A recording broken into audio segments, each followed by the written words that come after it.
ఈ ఉద్యమాల గడ్డ ఉస్మానియా యూనివర్సిటీ నుంచి నిరుద్యోగుల మహార్యాలీ నిర్వహించడం జరిగింది.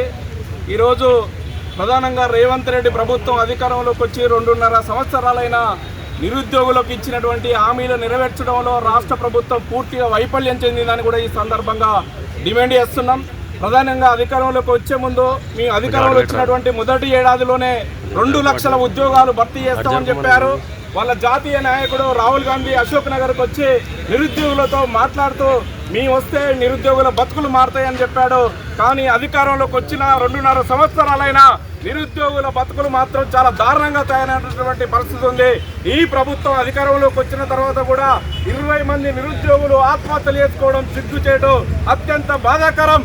ఈ 20 మంది విద్యార్థులు నిరుద్యోగుల ఆత్మహత్యలకు రేవంత్ రెడ్డి ప్రభుత్వమే పూర్తిగా బాధ్యత వహించాలని కూడా ఈరోజు నిరుద్యోగ జేఏసీ ఉస్మానియా యూనివర్సిటీ విద్యార్థి సంఘాల పక్షాన్ని నుంచి మేము డిమాండ్ చేస్తున్నాం.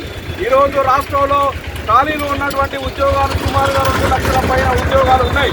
ఈ రాష్ట్ర ప్రభుత్వం కూడా ఇచ్చినటువంటి హామీని ఎందుకు నెరవేర్చట్లేదని ఈ సందర్భంగా మేము డిమాండ్ చేస్తున్నాం. పోలీసు ఉద్యోగాలు కూడా 5,000 కాదు 20,000 పైన ఉద్యోగాలు ఖాళీలు ఉన్నాయని స్వయంగా డీజీపీ చెప్పిన ఈ రాష్ట్ర ప్రభుత్వం కేవలం 5,000, 7,000 అని చెప్పి కాలయాపన చేసేటువంటి ధోరణి కనబడుతుంది. కాబట్టి ప్రభుత్వం ఎస్ఐ కానిస్టేబుల్ ఉద్యోగాలకు 20,000 ఉద్యోగాలకు నోటిఫికేషన్ విడుదల చేయాలని కూడా ఈ సందర్భంగా డిమాండ్ చేస్తున్నాం. ఈరోజు ఉస్మానియా యూనివర్సిటీ లేకపోతే తెలంగాణ రాష్ట్రం లేదు. తెలంగాణకు పర్యాయపదమే ఉస్మానియా యూనివర్సిటీ అని ఆనాడు రాష్ట్ర ముఖ్యమంత్రి రేవంత్ రెడ్డి వచ్చి ఆర్ట్స్ కాలేజ్ కాడ బహిరంగ సభలో మాట్లాడి 6 నెలలు అవుతుంది ఉస్మానియా యూనివర్సిటీకి 1,000 కోట్ల రూపాయలు ఇస్తామని చెప్పాడు. ఎక్కడ పోయినా 1,000 కోట్ల రూపాయలు ముఖ్యమంత్రి గారు 1 రూపాయి కూడా ఇవ్వలేదు.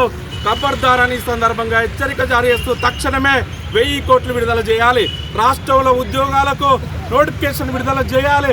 అదేవిధంగా నిరుద్యోగ వృత్తిని అమలు చేయాలి.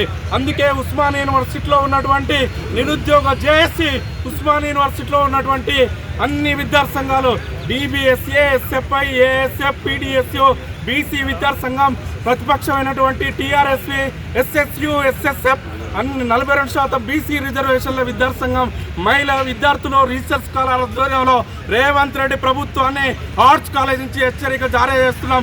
నిరుద్యోగులతో పెట్టుకుంటేనే ఈ ప్రభుత్వాన్ని బొంద పెడతామని కూడా ఈ సందర్భంగా హెచ్చరిక జారీ చేస్తున్నాం.